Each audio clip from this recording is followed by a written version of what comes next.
We reject the ideology of globalism, and we embrace the doctrine of patriotism. Not only will this tax plan pay for itself, but it will pay down debt. There are moral and legal obligation questions that I think we'll have to wrestle with as a society. When we as people go wobbly on the truth, we go wobbly on America. All you have to do is look at the numbers, look at what we've done. And this is all in the beginning. From 100.9 FM WXIR, this is Evidence of Design, and I'm your host, Jason Taylor. Evidence of Design is a live talk show about the political economy. We critique income and wealth inequality and support democratic values. Thank you for listening, and welcome.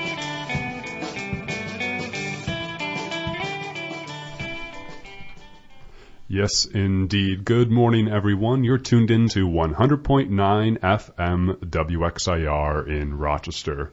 You're listening to Evidence of Design. My name is Jason Taylor, and I am your host, and I'm joined in studio by my good friends and co-hosts, Matt Treadwell. Good morning. And Mary Lawrence. Good morning. It is Saturday, August 29th. Thank you for tuning in to your local grassroots community radio station. That is Rochester's Extreme Independent Radio. Evidence of Design, the name of our show. We are all about critiquing income and wealth inequality in the United States. We think there is too much economic inequality, and that economic inequality is the result of a ruling class of people in our society. Not just on one political party, but on both sides that have made poor decisions in favor of the economy and in favor of the free market over the needs of people.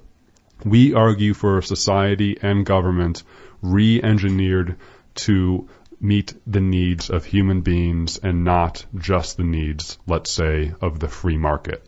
That's what we do on our show, is critique economic inequality, investigates where it comes from, then argues for a more just, equitable, and human-centered world.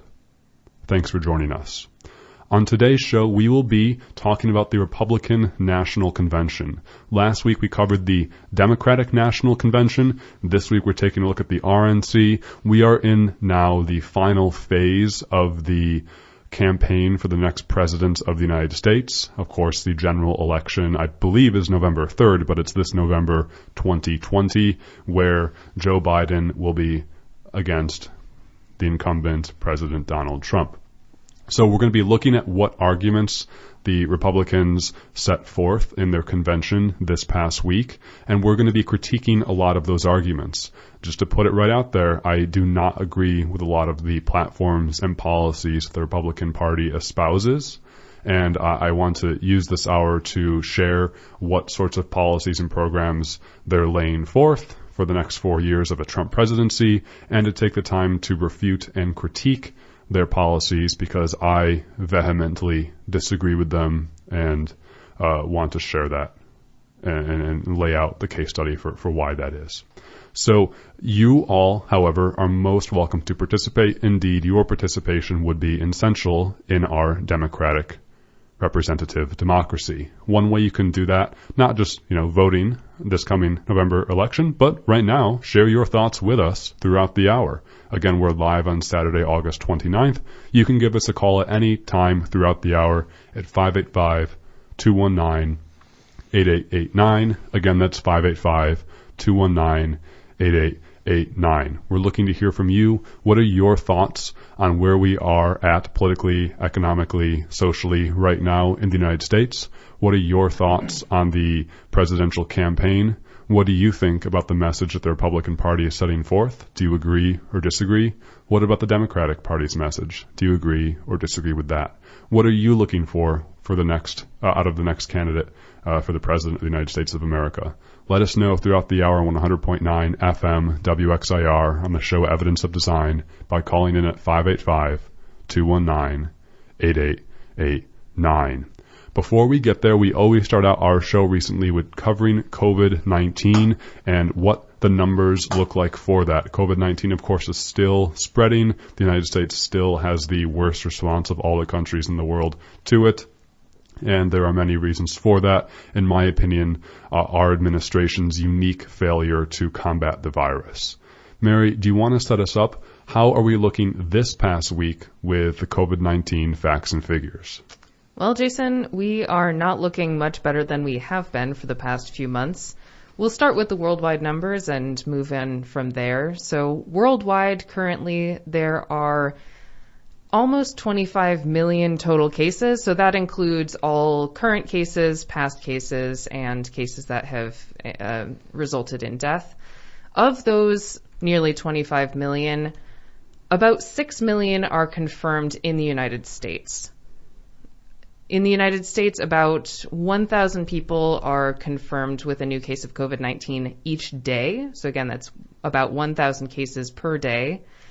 And in the United States, since March or since January, when the virus was first confirmed to be in the United States, about 186,000 of those cases have resulted in death. Just to put that in context again, about a month ago, or maybe 6 weeks ago, the CDC was projecting that there would be approximately 200,000 coronavirus deaths by the end of December of this year in the United States. And a week or two ago, they changed that to be an approximate 200,000 deaths by September 12th, which is a big difference and does not look good. And it unfortunately looks like we are going to be reaching that. In other United States coronavirus news, the first case of reinfection was confirmed by a lab in Nevada, meaning that someone who already had the coronavirus contracted the disease again. That has happened a few times throughout the world, but this is the first confirmed case in the United States. Outside the U.S., infections are growing extremely quickly in India. Remember that we had about 1,000 new cases in the United States per day currently. In India, there are currently about 75,000 new infections per day. India has reported nearly 500,000 cases in the past week. And this is most likely due to a loosening lockdown restrictions. Indian cities are also much more compact. People tend to be a lot closer together than in the United States.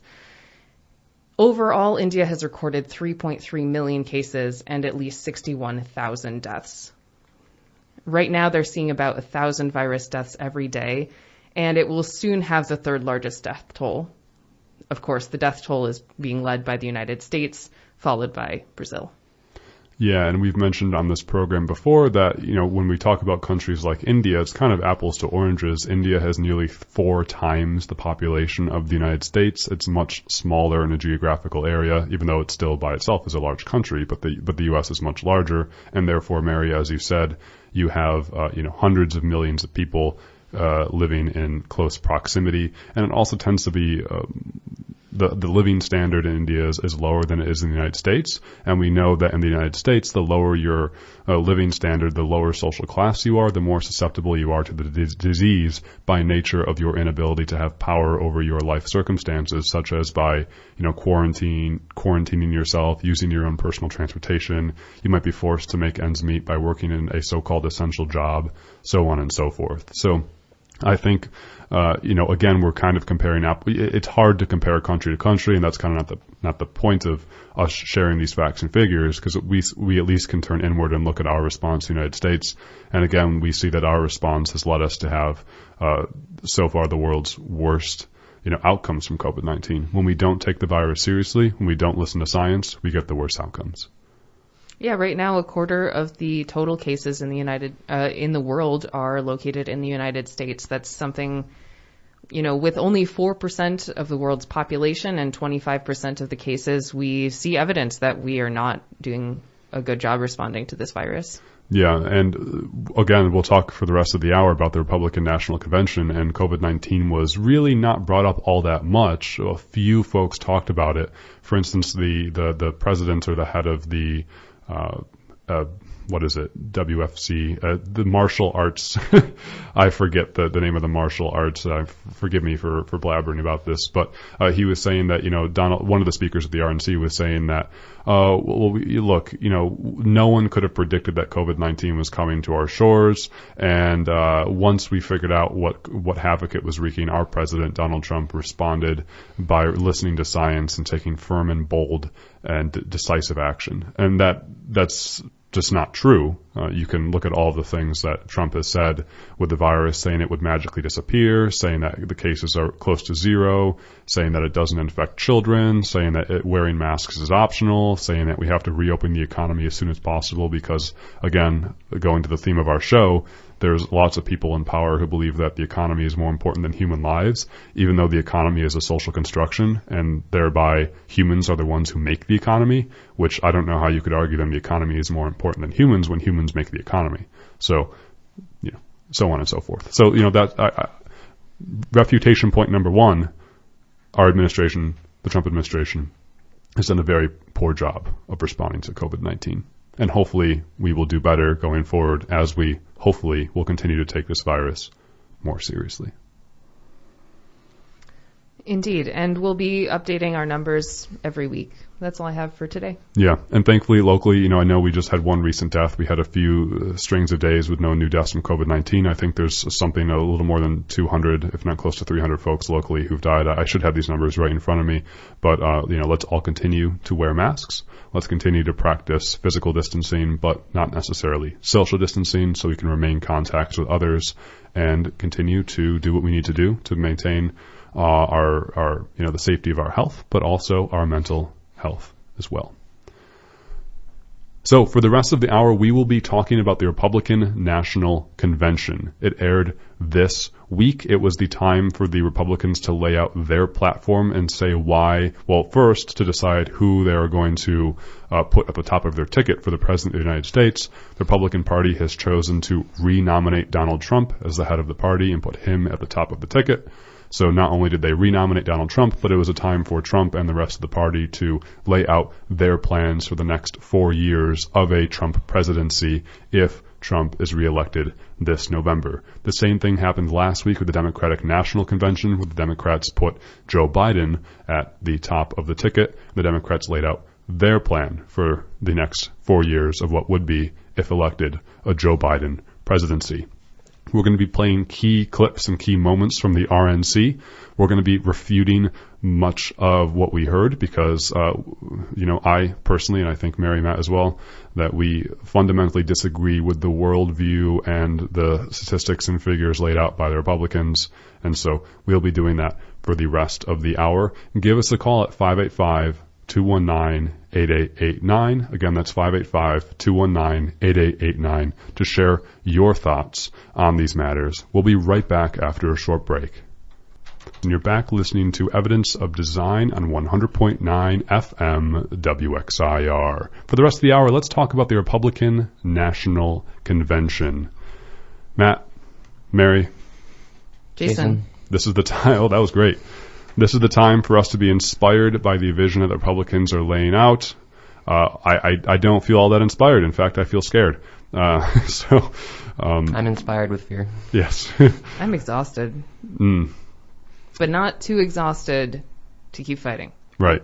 And so you're inspired by fear, Matt. Well, that was the main message from the RNC, is that the Democrats are coming to take away all of our freedoms, burn down our lands, and take our children and our guns and everything else. So, the Trump campaign currently in the polls is they're losing. Joe Biden has an edge to win in November. But, of course, we know that the polls aren't always right because of what happened in 2016. So they are reverting to a tried and true tactics of those who are losing in campaigns, but also those who, in my opinion, don't really have a positive message or vision for the country and therefore just rely on fear and division. And so the main Republican message seems to me to be, watch out, if the Democrats win in November, our country will fundamentally be destroyed. Not only is this not anything new for Trump, this really isn't anything new for Republicans either, in terms of a campaign strategy. Right. Yep, I completely agree. And so we are going to be listening now. Let's listen to the very first speaker at the Republican National Convention this past week. This is an individual known as Charlie Kirk. He is the founder and CEO of Turning Point USA. Charlie Kirk is like 26 years old or so. Turning Point USA is a so-called student-run group. It's mainly based out of colleges and universities, and the whole point of Turning Point USA is to mobilize and organize college students across the United States to espouse and advance conservative agendas. So Turning Point USA, a college student group meant to advance conservative agendas.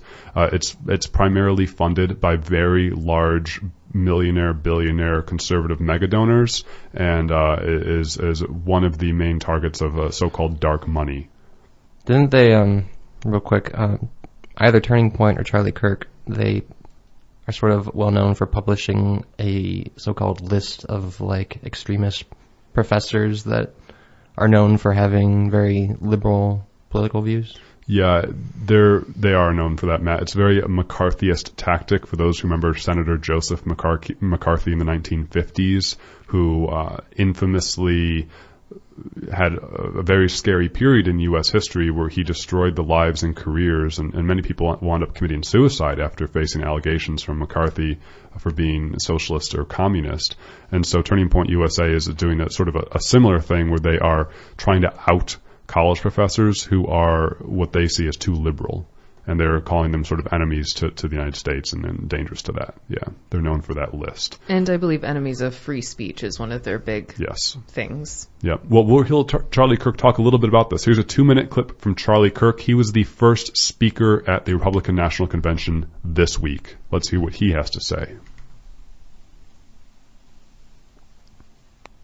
I am here tonight to tell you, to warn you, that this election is a decision between preserving America as we know it and eliminating everything that we love. For decades, ruling class leaders in both parties sold out our future to China, to faceless corporations, and to self-serving lobbyists.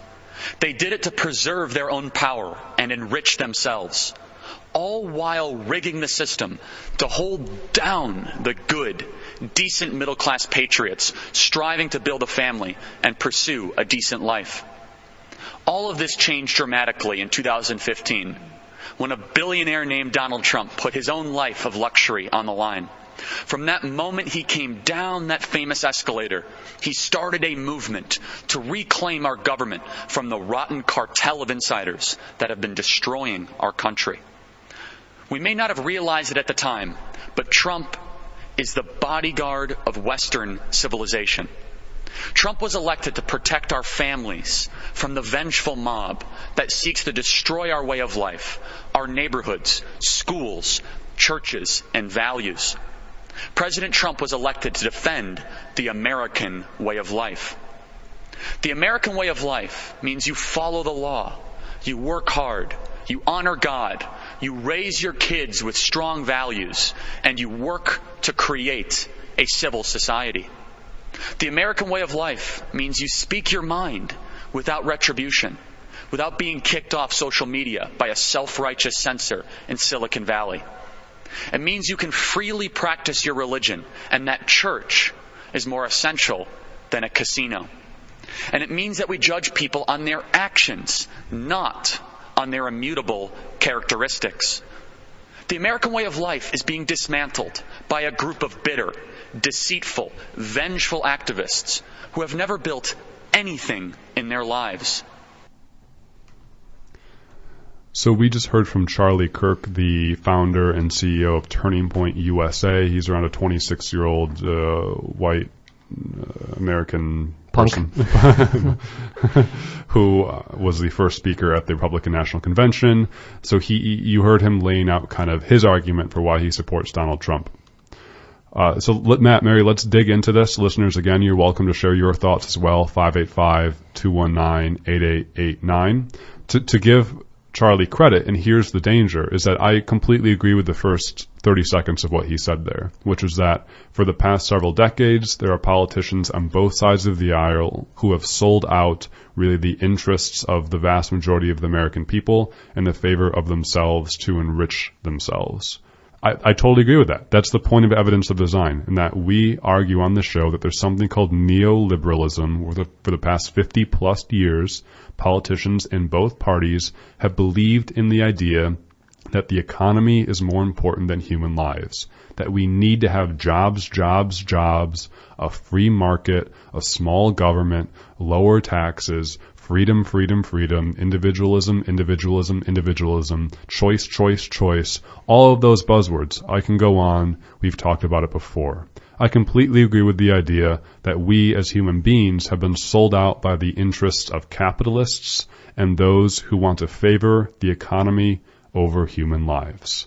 This is why we still do not have health care for everyone, why there are more than why there's more than 40 million people in the United States living in poverty, why people struggle if there's an emergency that comes up to pay through an emergency. This is why in the wealthiest, most powerful country in the history of the world, so many people still struggle in the United States of America because of a broken economic system. I completely agree with that. Where I think, yes, Mary. I was just going to say, I'm not sure that Charlie Kirk would agree with some of your words, like saying that it's due to capitalism, for example. Yeah, you're right. I think Charlie Kirk would blame it on sort of this idea of a global elite, somehow that like American interests are in cahoot with like Chinese interests or something like that.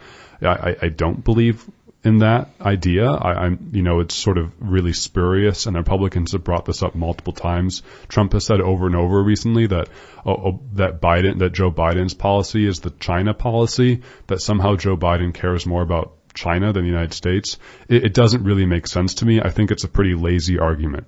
So Charlie Kirk, although we would, I think, agree on the same point where, politicians on both sides of the aisle have sold out most of the interests of American families, I think that we would disagree on sort of why that happens and what we could do to fix that. But hey, I'm trying to find common ground here. At least we have a common ground with the same fundamental issue. It's just that we differ in where it comes from and where we can go. That's very diplomatic of you. I'm trying to be diplomatic. And so, where we break apart now is in every other aspect of our vision. I'll give you that, Charlie. I'll give you that. Well, and the Republican Party. This isn't just me fighting with Charlie Kirk in sort of some social media, angerness. It's sort of the vision of the Republican Party, and it's who the Republicans put up first to talk is really important. Here they do. They put up this 26-year-old millennial who's trying to speak to other. He's trying to appeal to people. He's not an old white Republican. Right. He's a young guy trying to illustrate maybe the future of the party. Yep, he's trying to illustrate, like, look, I'm a young man. I'm in touch with college students. Conservatism is appealing to young people. Mm-hmm. I'm educated, even though I don't think he ended up graduating from college. I have to check into that. But so this is who the Republicans are putting up first. And so the rest of what he has to say is, we can quote him here, where that Trump is the bodyguard of Western civilization. I mentioned this to you earlier this week, Jason, where I felt like a lot of people were invoking this term, Western civilization. I don't know about the both of you, but whenever I hear that, the first thing that comes to mind is this amorphous sort of idea that has been popularized by a lot of white supremacists and hate groups. The idea that there is some sort of historical continuity of Western civilization dating back to, classical antiquity with the Romans and Greek civilizations that has, continued on throughout the ages, which is really, historically inaccurate, to say the least. Right. Yeah. The idea of Western civilization is rooted in, it's closely in the bed with racist policies, with sort of really, I would call lazy nationalistic policies. The idea of Western civilization tends to invoke white freedom, and it's lazy and unhealthful, and I don't agree with that vision for our society.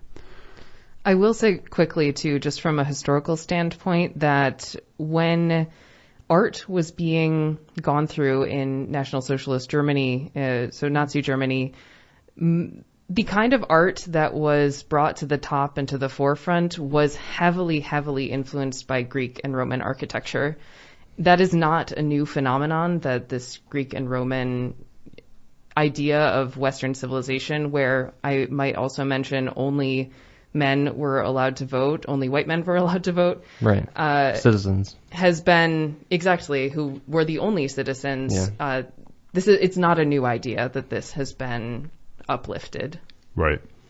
Yep. So, the Republican Party is laying out their sort of dog whistles, I believe, to racist, nationalistic, historical. When you hear Western civilization, what I hear is white people. Yep. I completely agree. Yeah. And so, he says that Trump is protecting the American way of life, and the American way of life means that you work hard, you follow the law, and you believe in God. That sounds as conservative to me as you can get. He didn't actually talk about guns, which I found interesting. But aside from that, if I may real quick, it didn't really feel like he went into length at what those values are. No. Which I think is intentional. Yep. In an effort to sort of appeal to as many people as possible, at least of a particular mindset. Yeah. Oh, yeah. That's a theme we're going to see throughout the whole convention, too. Certainly. And, maybe this sounds obvious, but just to throw it out there, I work incredibly hard, and I'm a socialist, I would identify as a socialist, and I work incredibly hard. I work a full-time job, 40-plus hours a week. I actually have 2 jobs right now. So, I also... 60 hours a week right now. I work 60 to 70 hours a week right now. I work incredibly hard. I've worked hard my entire life. I also follow the law. I've never broken the law. I've never, thankfully, been pulled over by a police officer or found to have done anything unlawful. And, my belief in God or not, that's neither here nor there. It shouldn't matter in our political civil society. And so, just maybe that sounds obvious, but just to throw it out there, there are people of all walks of life and political ideologies who work hard and follow the law. Right. Maybe that sounds obvious, but I just sort of wanted to state that as someone who would identify as a socialist, I work very hard. I don't expect the government to pay for everything. I do expect our society to look out for our basic needs. That's what I do expect. And for people who need help. Yeah. And, I expect you to care about my basic well-being as much as you should expect me to care about your basic well-being. And that's the point of my sort of political sphere, is that I want you to have a roof over your head and not have to worry about how to put a meal on your table, the same way that I don't want to have to worry about that myself. So it's not just about me or individualism. I want all of us to have a roof over our head. So, that's kind of where I'm coming from. But, so, we can hear, Charlie Kirk lay out this kind of vision that we might agree on, that the wealthy elite in our society have not looked out for interests for a while, which again I would agree, but I disagree with where he thinks we should go, where he thinks we need Donald Trump to sort of espouse conservative values, because otherwise the alternative, as he says, is the collapse of everything that we love and hold dear in America, because the so-called vengeful mob of people who have never built or worked for anything in their life will destroy all that means to have, all that it means to be American. This is a point that cropped up a lot in the Republican National Convention, which is, I think, you can expect to see more of this. Trump and his campaign sort of capitalizing on the past few months of protests in response to police brutality and police killings of unarmed black civilians. And by framing the, in my opinion, very justified state and national response that we've seen from a lot of protesters, framing them as sort of these, outlaws or degenerates who have come or who are organizing and are trying to destroy or otherwise alter, They've come to fundamentally change or dismantle or destroy the American way of life, as Charlie Kirk put it. Yes. So just a reminder for listeners that you're tuned in to 100.9 FM WXIR in Rochester, and you're listening to Evidence of Design. On today's show, we're talking about the Republican National Convention. What platform, what vision are the Republicans laying out as they renominate Donald Trump for another term as president? What vision are they laying out? And why do we not agree with that vision? You can let us know what you think at 585-219-8889. Again, 585-219-8889 on 100.9 FM WXIR. I just wanted to amend my point that I just made. It's a very common strategy for Republicans, for Trump especially, to conjure this sort of faceless mob that is, at the gates of America, ready to tear it apart. In the 2018 midterms, it was this caravan of migrants who were coming to the U.S. In 2020, it's Black Lives Matter protesters. This is nothing new, and this is just a scapegoat for Trump to sort of rile up people's fears and make the idea of authoritarianism more appealing to them. Yep, absolutely. I completely agree with you, Matt, where the Republicans are always trying to say Donald Trump is protecting us from the things that the Republicans themselves are using, in my opinion, to lower the bar in our country. And it doesn't make a lot of sense. For instance, Mary, I want to turn our attention now to one of the strategies that the Republicans are using, which is to paint Joe Biden as a socialist and to say that Donald Trump is protecting America from its destruction by turning over the keys to the socialist victory by someone like Joe Biden. I perhaps before we even get there, I just want to say that, again, as someone who identifies as a socialist, I'm disappointed at how non-socialist Joe Biden is. just to throw it out there for those who've listened to this program before, I'm not a huge fan of Joe Biden. I'm much less of a fan of Donald Trump. But as someone who identifies as a socialist, boy, am I disappointed in Joe Biden for not being socialist enough. So when the Republicans paint Joe Biden as a socialist, it's always just really funny to me because I'm like, yeah, golly, that Joe is just so radical. So excited about it. So I'm just, it's really, really, really intellectually dishonest for the Republicans to say that Joe Biden and Kamala Harris are socialists. By the way, it doesn't matter which candidate was nominated on the Democratic platform. I think that, Matt, you phrased it before as like, it's almost like the Republicans wrote their speeches as if Bernie Sanders had won the nomination, and then they just didn't bother to rewrite them. And I think, even before Bernie Sanders, I think they sort of have these speeches and they just dust them off every now and then when they need to, because it's like any Democrat who runs is automatically a socialist. As someone who's a member of the so-called left, boy, am I disappointed in the Democratic Party for not being left at all. So, Mary, let us know what the Republican message is when it comes to socialism. Yeah, absolutely. The RNC provided a platform for this new campaign, which is called Victims of Socialism. This Victims of Socialism has its own webpage, actually, and the general point is that there are people from primarily Cuba and Venezuela who are coming on to warn the American people about the dangers of socialism.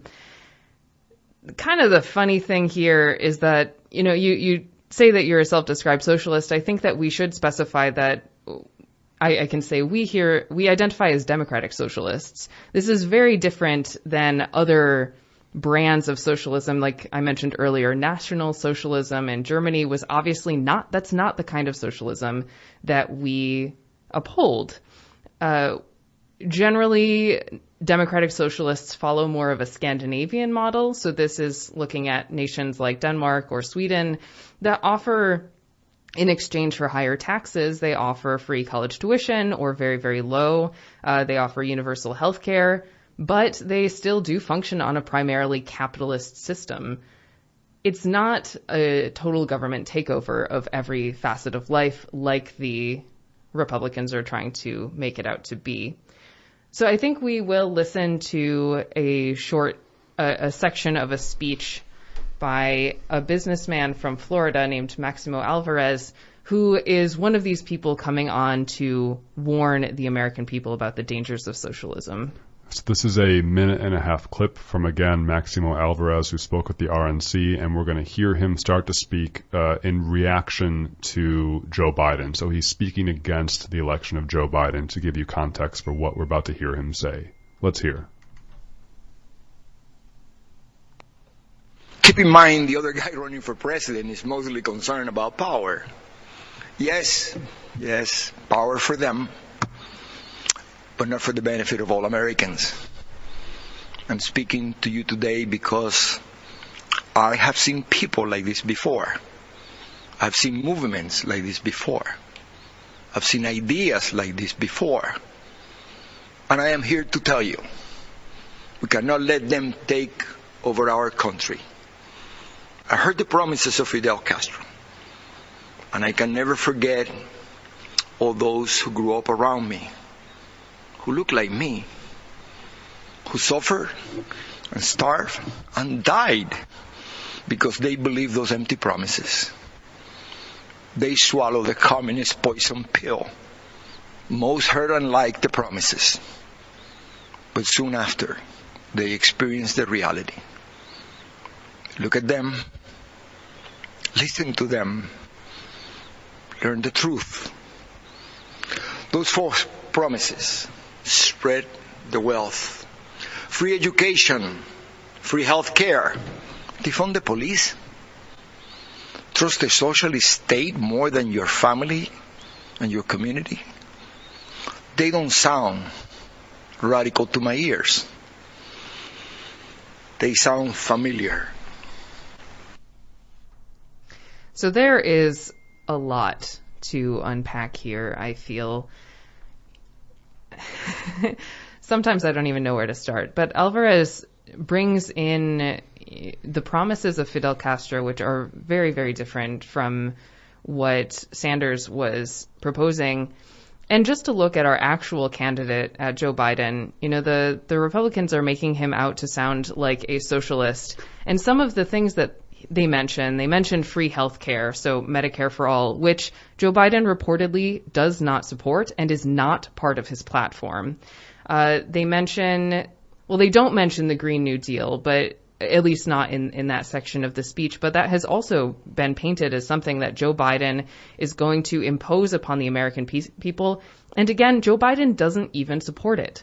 This is an idea that's supported by Bernie Sanders and supported by House members like Alexandria Ocasio-Cortez, but Joe Biden is not part of that faction.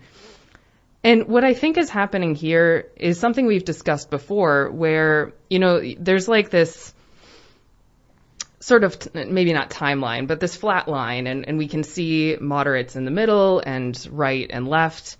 And I think what's been happening for many years, but has been exacerbated by Trump, is the so-called middle of this has been moving. So Republicans are painting themselves to be the moderates. Now, Joe Biden is a moderate. He's what we would call a moderate. He's pretty conservative. And in this context, you know, if Trump's Republicans are putting themselves in the middle and putting Joe Biden on the left, then actual leftists are totally off the scale, which on the other side of that is making room for authoritarianism, for fascism. And that's something we need to be very, very aware of, is that what is happening right now is not the worst. It's not the end. It is making room for something even more controlling, even more power grabbing. And talking about power, Alvarez, when he mentions Joe Biden not by name, he mentions someone or a group of people who are who are after power and power for them. Meanwhile, Trump opened the convention, upon accepting his new nomination for the next 4 years. He did that to the chant of 4 more years, and then suggested, why don't you say 12 more years? That's illegal, first of all. A president can only run for 2 terms. But when they're then talking about these socialists who want to take power, and Trump is at the same time overtly saying he himself wants to be in power for over another decade at least, that's very, very concerning because it's so overt and they're lying right to their own faces. Yes, this is a very, very important point, Mary. And, Donald Trump is the first president in modern history to accept the nomination for the presidency on the White House lawn. There's been a lot of reports about him breaking what's called the Hatch Act. The Hatch Act. That basically means that... well, not him specifically, but people in his administration like Mike Pompeo. Donald Trump is as well when he's using the White House lawn to do this sort of thing. The whole cabal of his administration is breaking the Hatch Act by using the powers of their office to advance their own individual political agenda. Donald Trump, when you're running for president, you are running as an individual citizen of the United States of America. It doesn't matter whether you're the incumbent or not. Donald Trump should be running as just another citizen of the United States of America to be reelected as president. You do not get the authority to use the powers of the office to run again. That's authoritarianism. I agree with you. Mm-hmm. I just I'm not sure if that's what the Hatch Act specifies. Yeah, I don't know. The Hatch Act basically says a number of things, but it basically says that you can't use the powers of your office to advance your furtherment to be in office again. You can't wield the powers of your office to stay in office. Essentially, that's one of the many things the Hatch Act says. And Mary, this is really important that you're bringing up in terms of moving this political window. And I think it's just when the Republicans are saying that Joe Biden is a socialist or a member of the radical left, that is simply not true. When the Republicans are saying that Joe Biden is a puppet of the squad, meaning Alexandria Ocasio-Cortez, Ilhan Omar, etc., or Bernie Sanders, that is simply not true. It's not borne out of fact. And I have talked to people who believe this. I've talked to people who believe that Joe Biden is a puppet, that they want him or expect him to die if he wins within the first 4 years. And then Kamala Harris, who's a puppet of Fidel Castro, who's dead, by the way, now, or who passed away, by the way, or others would then be in a socialist state. While the whole time Donald Trump is repeatedly exhibiting authoritarian tendencies over and over and over again. And if you don't see that, we need to have a long conversation, a frank one, because if you don't see that, you are following a different version of reality, and that's very scary. I think if I can bounce off of Mary's point, I think what she was getting at, or what I'm hearing in, I'm sorry, who's the speaker in that speech? Maximo Alvarez. In Mr. Alvarez's speech, is a very sort of familiar tactic employed by the Republican Party, which is to connotate or equate socialism with tyranny, with authoritarianism. And I think that they're doing that, particularly in this case, because Trump exhibits very authoritarian tendencies and qualities and policies. And so in order to critique this sort of domineering way of life, you can't call out authoritarianism because Trump is authoritarianism. So you equate it with socialism as a way to again, appeal to these 1950s sensibilities about boogeymen in Soviet Russia. Alvarez did also, in the rest of his speech, which is about 7 minutes long, he did use the words totalitarianism and communism interchangeably. And that's something that we're seeing, I think, also throughout the convention and throughout this campaign is using these words, and you mentioned authoritarianism as well, using these words interchangeably, which is extremely inaccurate, and it makes the word less meaningful. Yeah, I don't know how many arguments I've had with people who, whenever I bring up socialism or communism, they immediately say, well, look what happened to the Soviet Union or China or whatever, and it just... When we have these arguments, people don't have the same basic set of facts. Like when you say that the Soviet Union is communist, you don't understand what communism is, period. When you say that, Fidel Castro, look at how bad socialism is there, you don't understand what democratic socialism is.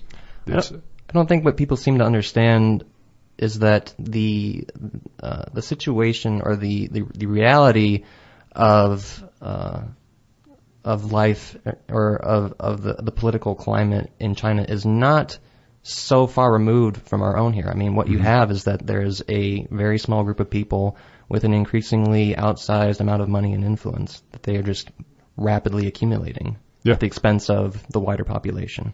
Yeah, and if we go into what the Squad or self-described democratic socialists actually want, it looks very different than the reality in failed socialist nations. What people want is, yes, to pay higher taxes in order to get free college tuition, healthcare for all, housing, and to fight climate change. These are, again, very basic and, in fact, existential issues. Our nation is, we have almost 200,000 people who have died from this pandemic, which is vastly more than any other nation in the world. Yeah, and 4% of the world's population, 25% of the deaths from COVID. Exactly. And if we had a different approach to healthcare, we might see a very different reality right now. Yeah. And Matt, I appreciate you bringing up the point earlier about kind of the Republicans using their own weaknesses and wielding them as arguments. This happens time and time again, and the Republicans, to give them credit, are masters at this. They are brilliant tacticians with language and ideology when it comes to making it impossible to have a reasoned intellectual argument. For instance, the first clip that we heard today from the Turning Point USA CEO and founder Charlie Kirk, he talks, again, where I agree with him, he talks about how this ruling elite has not looked out for the interests of most Americans. And then he says Donald Trump, the billionaire, is the one who's come in to save us. Like, Donald Trump is the embodiment of the problem with our modern capitalist society. And so let me continue that so that, there's that example. And then we get to this idea that, the radical left is going to be authoritarian. Donald Trump is the authoritarian one. Then we get to the idea of fake news and disinformation. Donald Trump is consistently calling the media fake news. He's the one espousing fake news. And so you get into this crazy world, this psycho alternate reality world, where you can never have an actual argument with people because they just completely turn their arguments around on you. And then you just start like a circular firing squad shooting at each other, and you can never have a reasoned argument. And so this is why it becomes so exasperating, because it's like, don't you see that how much hypocrisy you have? And of course the people on the stage know the hypocrisy, but they don't care. That's part of their strategy, is to brainwash and hoodwink you to not actually see what's going on. And so let's turn our attention now on 100.9 FM WXIR. You're listening to Evidence of Design. We're talking about the Republican National Convention this week. We're going to listen to our last clip this time from another member who had a speech. Vernon Jones, this is a Democrat, actually, in the Georgia legislature. He's a House of Reps member from Georgia, I think. No, he's not in the House of Reps. Okay, yeah, it's from state legislature, perhaps. All right, let's hear what Vernon Jones had to say. This is a minute-long clip. He said this at the RNC this past week. As you can see, I'm a man of color, and I'm a lifelong Democrat, too. You may be wondering, why is a lifelong Democrat speaking at the Republican National Convention? And that's a fair question, and here's your answer. The Democratic Party does not want black people to leave their mental plantation. We've been forced to be there for decades and generations. But I have news for Joe Biden. We are free. We are free people with free minds. And I'm part of a large and growing segment of the black community who are independent thinkers, and we believe that Donald Trump is the president that America needs to lead us forward. This is no time for sleeping in the basement. Joe Biden has had 47 years to produce results. But he's been all talk and no action, just like so many of the Democrats who've been making promises to the black voters for decades. So that's Vernon Jones, and he is a legislator in the Georgia state legislature. So the funny thing for me about this is that Vernon Jones calls the Democrats, he accuses them of having like a mental plantation that has held the black vote captive for the past 40, 50, 60 years. The reality is that of the two major parties, the Democratic Party is the only party that has made any sort of attempt to appeal to black voters over the past half century. plus. You know, there's a very I should think well-known history at this point of what is known as the Southern Strategy, which is most, I guess, typified in a quote given by Lee Atwater, who was this campaign strategist that served in a number of administrations in the 80s. He helped get Ronald Reagan elected for his first 2 terms. He helped George H.W. Bush get elected for his sole term. And Lee Atwater outlined this Southern Strategy in a well-known quote at this point, which I will quote from now. He said, you start out in 1954 by saying a racial slur.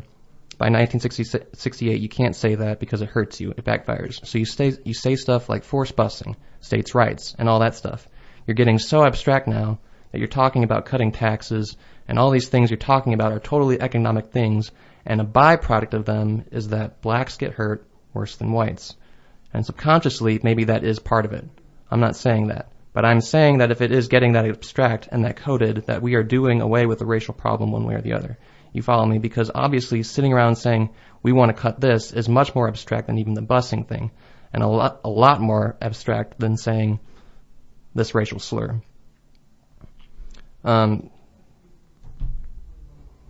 Yeah, so what I hear, that's a perhaps somewhat hard quote to follow for folks. What I hear Lee Atwater saying is, look, we don't have to talk about race at all. We can just pass policies that we know is better or worse for one racial group more than another. Or we don't even have to care about racial justice, because we're just talking about cutting taxes, which is freedom and individualism and choice and hard work. The thing is that the Republican Party can get away with this just blatant and blatantly false sort of depiction of racism, because it is only trying to appeal to white voters who, it should be obvious, are just fundamentally incapable of understanding racism in America in the way that, you know, a black person is. There was a interview on Democracy Now! This week with a man named Stuart Stevens, who is another famous, well, less famous than Lee Atwater perhaps, but another famous campaign strategist in the Republican Party, and he had a really quick quote that I'd like to share. He said, in 1956, Dwight Eisenhower got almost 40% of the African American vote. That fell off a cliff with Barry Goldwater in 1964. Barry Goldwater was a very famous Republican candidate for president in 1964. He ran on a pro-segregationist bill and lost, like, in a landslide, I believe, to Lyndon B. Johnson. Barry Goldwater got 7% of the African American vote. He opposed the Civil Rights Act. Now, you could have made a case at the time that African Americans would drift back to the Republican Party in some substantial numbers because of cultural conservatism, faith, entrepreneurship, patriotism, but that never happened. So since 1964, the Republican Party has failed to attract African Americans in any numbers over 10% in most races. And I think there's a very clear reason why that is. It's because the Republican Party has sort of chosen this kind of doomed strategy, in my opinion, to appeal to white voters who have been the majority of the population in this country for the past, 200 and some plus years, but who are losing that majority. And we know that in a few more years, white voters will be, among eligible voters at least, a minority. Yeah, and it's not. I think when Vernon Jones here is talking about the Democratic mental plantation, I mean, there are people of all races and colors and ethnicities who support people of all different political backgrounds. I think that when it comes to the Republican Party, though, if you just look at their strategy, it is not one that helps African Americans or basically anyone who's not a member of the wealthiest in our society. And the problem that the Republicans are again doing is they're being spurious and hypocritical when they're saying, Joe Biden had 47 years in office. What did he do for the black community? Well, it's like, I too don't agree with every single thing that Joe Biden fought for in his 47 years in political power. But by the way, we live in a democracy, and one person doesn't have the power to make all the changes. And you know why we didn't make the changes that maybe Joe Biden would have wanted to make, that he did say would help the African American community? Because the Republican Party voted against them for decades. So maybe that's why Joe Biden wasn't able to do anything, because your party that you're now supporting, Vernon Jones, doesn't believe in those things. And so I will end on that angry note because it's disgusting. And it's just, it really bothers me, you know, when they make those arguments. So when Donald Trump says the party of Abraham Lincoln, the Republican Party is not the same party. I know it's the same name. It's not the same thing. The parties have flip-flopped ideologically at least twice over the past 150 years. The Republican Party is the party of Lincoln. The Republican Party is like, I can't be racist. I have a black friend. Yeah, it doesn't make any sense. But this is not to say that Democrats have been perfect on race either. No, of course not.